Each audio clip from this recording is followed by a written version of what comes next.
So my name's Nick Evans. I'm an Associate Professor at the University of Southampton here in the UK. So my name is Agnieszka Janeczek and I've recently finished a PhD at the University of Southampton in UK. And our research is focused on trying to understand the way that stem cells respond to stimuli and to see whether or not we can speed up bone fracture healing in patients. Populations are increasing in their average ages. It means that fractures are more likely. In many cases, bone fractures will fail to heal sufficiently or within a short enough time frame, so therapies that aim to increase the speed of bone fracture healing are really important. And we've been trying to do this by using stem cells and by trying to stimulate them with the Wnt signalling pathway agents. So skeletal stem cells are one of the stem cell populations present in our bone marrow, and they're also referred to sometimes as mesenchymal stem cells.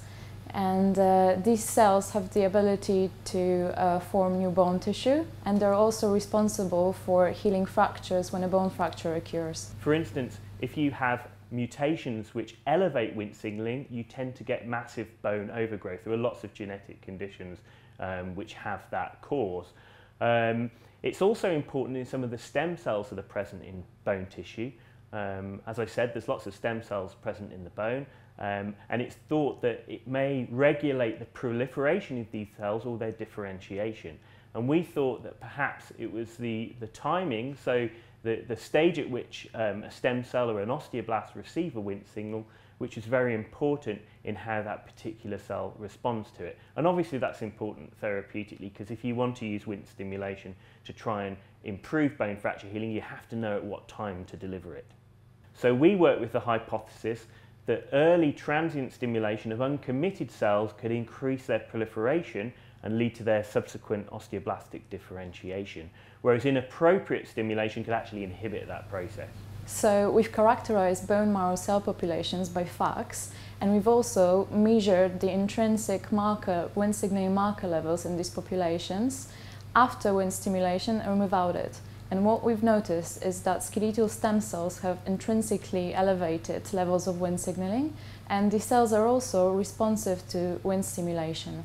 With the use of FACS and also colony forming assays, we've noticed that this transient stimulation of bone marrow isolates increased the population of skeletal stem cells and osteoprogenitors. With the use of qPCR and also measurement of protein expression characteristic for bone, as well as calcium deposition, we've noticed that this transient Wnt stimulation increased osteogenic differentiation of our stem and progenitor cells, whereas surprisingly, prolonged overstimulation abrogated this effect and osteogenic differentiation was inhibited. So in summary, we've seen that this transient Wnt stimulation increased the number of osteoprogenitors and increased their differentiation towards bone, whereas prolonged overstimulation of the pathway inhibited this osteodifferentiation. So based on our findings, it's very important clearly that the timing and site of activation is really important in having a good outcome in terms of what bone stem cells and osteoblasts do. So we think that future therapies that work by agonizing Wnt signaling will have to function in the correct spatiotemporal manner. For instance, there are lots of monoclonal antibodies being developed which agonize Wnt signaling, which have had good effects in osteoporosis, but have yet to have been shown to have efficacy in bone fracture healing.